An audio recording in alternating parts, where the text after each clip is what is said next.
look at the box first, shall we? So Stream Deck Plus, showing your setup.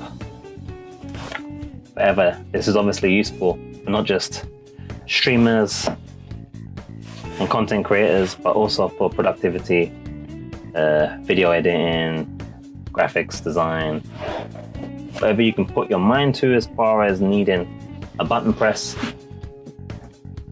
or a knob switch, or a screen swipe. LCD keys, trigger single or multi-actions, which is what you have with the classic Stream Deck and Stream Deck XL that you see there. Dynamic touch strip, which is right there in the middle, and multifunction dials, fine-tuning settings with precision. That's the dials there. We all like knobs, don't we? That sounds kind of wrong. And close. Very nice. All right. That's the outside of the box. Comes with the keys as mentioned for multifunction dials, dynamic touch strip, single multi-actions, attachable cable, and don't forget you've got that store in the box itself. We have Stream Deck Plus, USB-C to USB-A cable, and a quick start guide. Let's get it open and have a look.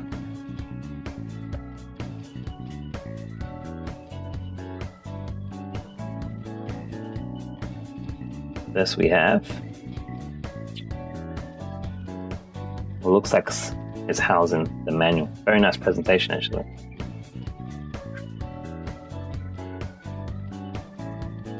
So we have probably the warranty safety guide thing. Not very interesting, but very important in some cases I suppose. And Stream Deck Plus quick start guide, which looks a little bit like this. Download. I've already got it installed from the Stream Deck XL. Set up your actions. It's quite a few pages. I wonder if the rest are in different language. We shall see. Personalize keys, create folders.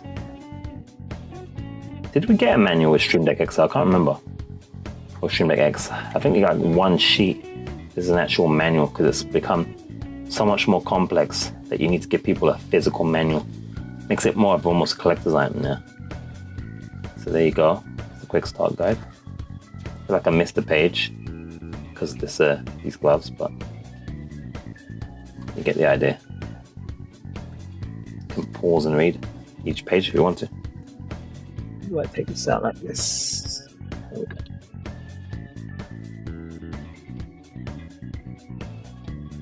This. Always do the boring bits first. Get that watch time. No. USB-C to USB-A cable, as it said there'd be. Let's take a look at the device and talk about how it feels and everything else. What do you think, Yoshi? Dope? Yeah. So, here we go. Combined with the Stream Deck XL. So the knobs are infinite turning, which means it can be compatible with whatever, whether it's a 0 to 100 or 0 minus 0 to infinity. So you can just keep turning them and turning them as you see here. This keeps going and going and going. Got a nice little kind of click sound. Trying to get to the mic here. Little tactile sound there, which is what you want. Probably want it picked up in the mic because I've got all kinds of noise thingies on. Touch screen thing there.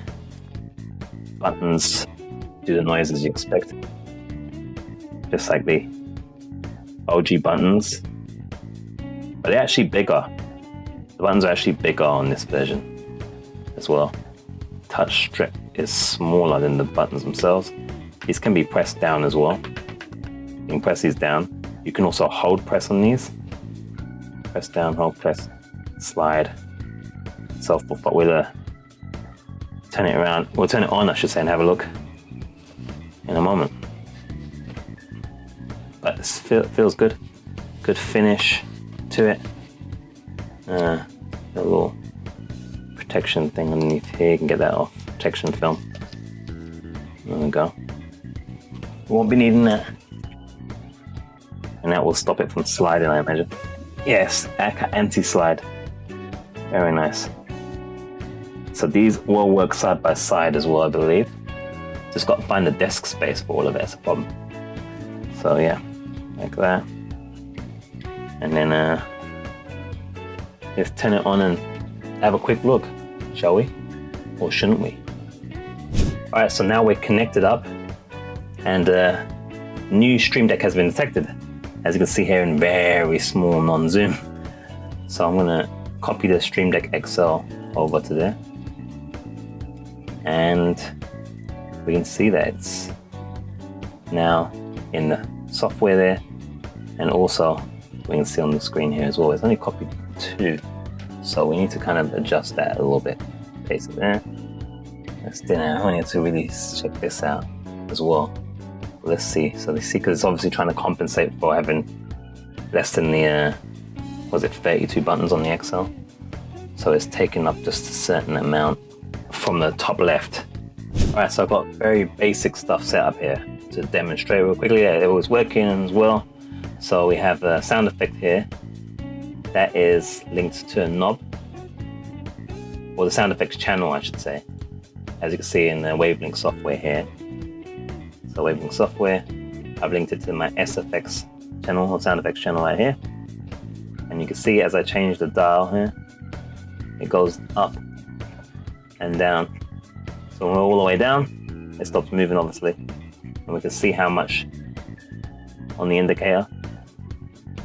You can see I'm going up and down here, and I'm going to play the sound. I can't hear it, so hopefully it plays for you guys, but I'm going to play the sound here. It should be in a pause, I believe. So, down, it should sound lower, and up, it should be louder. Use the Amazon link if you are getting one. This video's helped you out. Left of your screen, you'll see a video related to this, because there's an unbox for the Elgato HD60X. But yeah, do let me know what you guys think of this. Is it time to throw away the Stream Deck XL, or should we use them together like a smart person would?